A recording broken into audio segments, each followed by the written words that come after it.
ಸ್ನೇಹಿತರೆ ಹಾಗೂ ಎಲ್ಲ ಮುದ್ದು ವಿದ್ಯಾರ್ಥಿಗಳಿಗೆ RK ಕ್ಲಾಸ್ಗೆ ಸ್ವಾಗತ. ಈ ಒಂದು ತರಗತಿಯಲ್ಲಿ SSLCಯ ವಿಜ್ಞಾನದ ಘಟಕವಾದ ಅಧ್ಯಾಯ 6 ನಿಯಂತ್ರಣ ಮತ್ತು ಸಹಭಾಗಿತ್ವ ಈ ಘಟಕದಲ್ಲಿ ಬರ್ತಕ್ಕಂಥ ವಾರ್ಷಿಕ ಪರೀಕ್ಷೆಗೆ ಕೇಳಲಾಗಿರ್ತಕ್ಕಂಥ ಇಂಪಾರ್ಟೆಂಟ್ ಆಗಿರ್ತಕ್ಕಂಥ 20 ಪ್ರಶ್ನೋತ್ತರಗಳನ್ನು ಚರ್ಚೆ ಮಾಡೋಣ. ಸ್ನೇಹಿತರೆ, ಇದುವರೆಗೆ ತಾವು ನನ್ನ ಚಾನಲ್ಗೆ ಸಬ್ಸ್ಕ್ರೈಬ್ ಆಗದಿದ್ದರೆ ಸಬ್ಸ್ಕ್ರೈಬ್ ಆಗಿ, ಲೈಕ್ ಮಾಡಿ, ಫ್ರೆಂಡ್ಸ್ಗೆ ಶೇರ್ ಮಾಡಿ.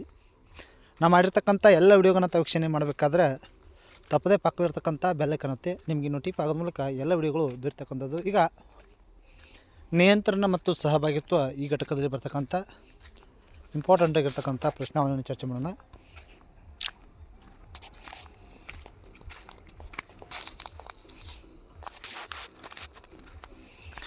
ನಿಯಂತ್ರಣ ಮತ್ತು ಸಹಭಾಗಿತ್ವ ಮೇನ್ ಪ್ರಶ್ನೆ ಸಂಖ್ಯೆ 1. ಕೆಳಗಿನ ಪ್ರತಿಯೊಂದು ಪ್ರಶ್ನೆಗೆ ಅಥವಾ ಅಪೂರ್ಣ ಹೇಳಿಕೆಗೆ 4 ಪರ್ಯಾಯ ಉತ್ತರಗಳನ್ನು ನೀಡಲಾಗಿದೆ. ಅವುಗಳಲ್ಲಿ ಸೂಕ್ತವಾದ ಉತ್ತರವನ್ನು ಆರಿಸಿ ಕ್ರಮಾಕ್ಷರದೊಂದಿಗೆ ಪೂರ್ಣ ಉತ್ತರವನ್ನು ಬರೆಯಿರಿ.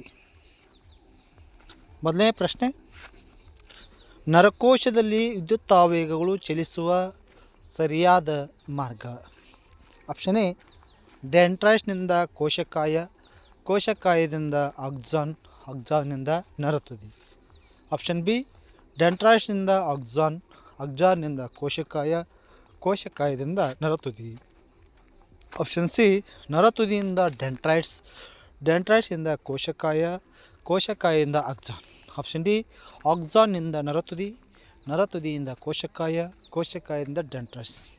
ಸರಿಯಾದ ಉತ್ತರ ನರಕೋಶದಲ್ಲಿ ವಿದ್ಯುತ್ ಆವೇಗಗಳು ಚಲಿಸುವ ಸರಿಯಾದ ಮಾರ್ಗ ಡೆಂಡ್ರೈಟ್ಸಿಂದ ಕೋಶಕಾಯ, ಕೋಶಕಾಯದಿಂದ ಆಕ್ಸಾನ್, ಆಕ್ಸಾನ್ನಿಂದ ನರತುದಿ. ಎರಡನೇ ಪ್ರಶ್ನೆ, ಮಾನವನ ದೇಹದಲ್ಲಿ ಕಾರ್ಬೋಹೈಡ್ರೇಟ್, ಪ್ರೋಟೀನ್, ಕೊಬ್ಬಿನ ಚಯಾಪಚಯ ಕ್ರಿಯೆಯನ್ನು ನಿಯಂತ್ರಿಸುವ hormone. Testosterone, adrenaline, insulin, thyroxine. Right answer thyroxine. Main ಪ್ರಶ್ನೆ ಸಂಖ್ಯೆ 2. ಕೆಳಗಿನ ಪ್ರಶ್ನೆಗಳಿಗೆ ಉತ್ತರಿಸಿ 1 ಅಂಕದ ಪ್ರಶ್ನೆಗಳು. ಎರಡನೇ ಪ್ರಶ್ನೆ, ಈ ಕೆಳಗಿನ ಪ್ರಶ್ನೆಗಳಿಗೆ ಉತ್ತರಿಸಿ. ಪ್ರಶ್ನೆ 3, ಪರಾವರ್ತಿತ ಕ್ರಿಯೆ ಎಂದರೇನು? ಪರಾವರ್ತಿತ ಕ್ರಿಯೆಯನ್ನು ನಿಯಂತ್ರಿಸುವ ಮೆದುಳಿನ ಭಾಗ ಯಾವುದು? ಪರಾವರ್ತಿತ ಕ್ರಿಯೆ ಎಂದರೇನು? ಪರಾವರ್ತಿತ ಕ್ರಿಯೆಯನ್ನು ನಿಯಂತ್ರಿಸುವ ಮೆದುಳಿನ ಭಾಗ ಯಾವುದು?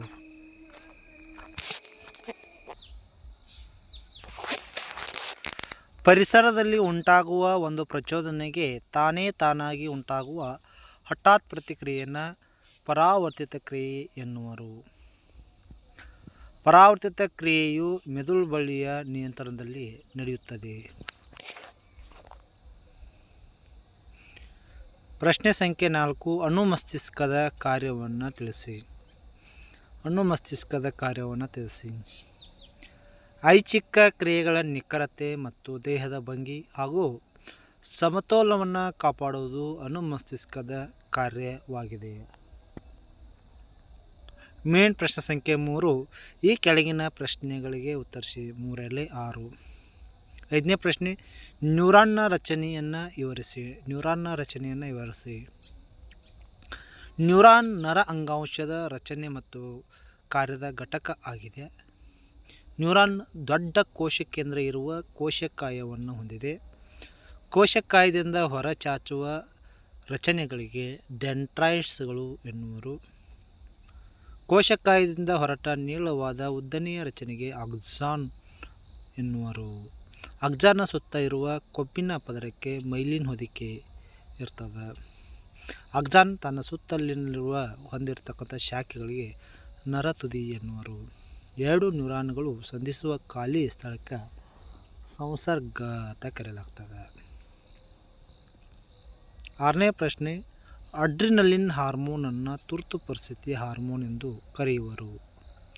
ಅಡ್ರಿನಲಿನ್ ಹಾರ್ಮೋನನ್ನು ತುರ್ತು ಪರಿಸ್ಥಿತಿ ಹಾರ್ಮೋನ್ ಎಂದು ಕರೆಯುವರು. ಏಕೆ? ಜೀವಿಗಳ ದೇಹವು ತುರ್ತು ಪರಿಸ್ಥಿತಿಯನ್ನು ಎದುರಿಸಲು ಸಹಾಯವನ್ನು ಮಾಡುತ್ತದೆ.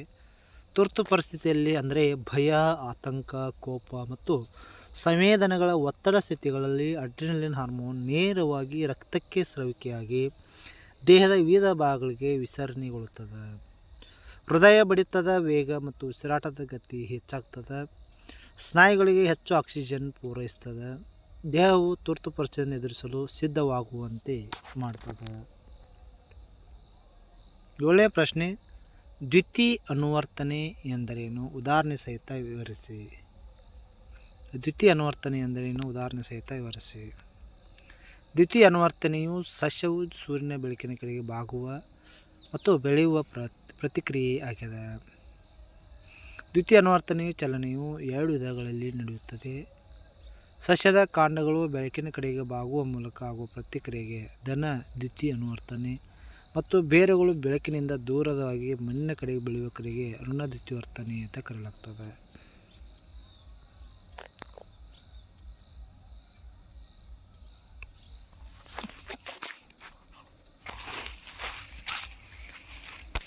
ಏನು ಪ್ರಶ್ನೆ ಸಂಖ್ಯೆ 4, ಕೆಳಗಿನ ಪ್ರಶ್ನೆಗಳಿಗೆ ಉತ್ತರಿಸಿ. 2, 3, 6. 8ನೇ ಪ್ರಶ್ನೆ, ಎ ಕಾರಣ ಕೊಡಿ. ನಮ್ಮ ಆಹಾರದಲ್ಲಿ ಅಯೋಡಿನ್ನ ಕೊರತೆ ಉಂಟಾದರೆ ಯಾವ ರೋಗಕ್ಕೆ ತುತ್ತಾಗುತ್ತೇವೆ, ಏಕೆ? ನಮ್ಮ ಆಹಾರದಲ್ಲಿ ಅಯೋಡಿನ್ನ ಕೊರತೆ ಉಂಟಾದರೆ ಕಲ್ಗಂಡ ಅಂದರೆ ಸಳ್ಗಾಯಿಟ ರೋಗಕ್ಕೆ ತುತ್ತಾಗ್ತವು. ಅಯೋಡಿನ್ ಕೊರತೆ ಆದಾಗ ಥೈರಾಕ್ಸಿನ್ ಉತ್ಪತ್ತಿ ಆಗಲ್ಲ. ಥೈರಾಕ್ಸಿನ್ ಸಂಶ್ಲೇಷಣೆಗೆ ಅಯೋಡಿನ್ ಬೇಕೇ ಬೇಕು.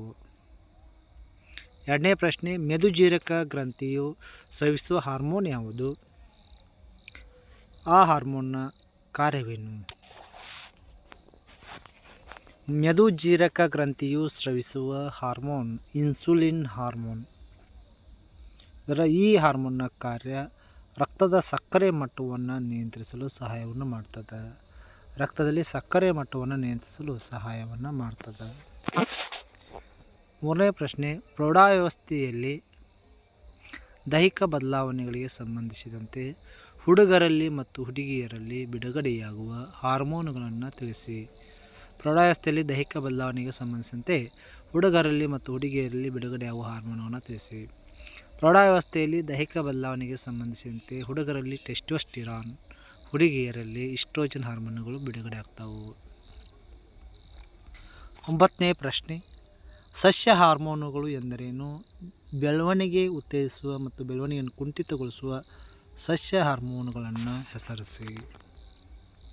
ಸಸ್ಯ ಹಾರ್ಮೋನ್ ಅಂದರೆ ಸಸ್ಯಗಳಿಗೆ ನಿಯಂತ್ರಣ ಮತ್ತು ಸಹಭಾಗಿತ್ವಕ್ಕೆ ಕಾರಣವಾಗುವ ವಿಶಿಷ್ಟ ರಾಸಾಯನಿಕಗಳನ್ನು ಸಸ್ಯ ಹಾರ್ಮೋನುಗಳು ಅಂತ ಕರೆಯಲಾಗ್ತದೆ. ಸಸ್ಯಗಳಲ್ಲಿ ನಿಯಂತ್ರಣ ಮತ್ತು ಸಹಭಾಗಿತ್ವಕ್ಕೆ ಕಾರಣವಾಗುವ ವಿಶಿಷ್ಟ ರಾಸಾಯನಿಕಗಳಿಗೆ ಸಸ್ಯ ಹಾರ್ಮೋನುಗಳು ಅಂತ ಕರೆಯಲಾಗ್ತದೆ. ಸಸ್ಯಗಳ ಬೆಳವಣಿಗೆಗೆ ಉತ್ತೇಜಿಸುವ ಹಾರ್ಮೋನುಗಳು ಆಕ್ಸಿನ್, ಜಿಬ್ರೆಲಿನ್ ಮತ್ತು ಸೈಟೋಕೈನಿನ್. ಸಸ್ಯದ ಬೆಳವಣಿಗೆಯನ್ನು ಕುಂಠಿತಗೊಳಿಸುವ ಹಾರ್ಮೋನ್ ಅಬ್ಸಿಕ್ ಆಮ್ಲ. ಇನ್ನು ಮೇನ್ ಪ್ರಶ್ನೆ ಸಂಖ್ಯೆ 4, ಕೆಳಗಿನ ಪ್ರಶ್ನೆಗಳಿಗೆ ಉತ್ತರಿಸಿ. ಮಾನವನ ಮೆದುಳಿನ ನೇರಛೇದ ನೋಟ ತೋರಿಸುವ ಚಿತ್ರ ಬರೆದು ಕೆಳಗಿನ ಭಾಗವನ್ನು ಗುರುತಿಸಿ. ಮಹಾಮಸ್ತಿಷ್ಕ, ಅನುಮಸ್ತಿಷ್ಕ.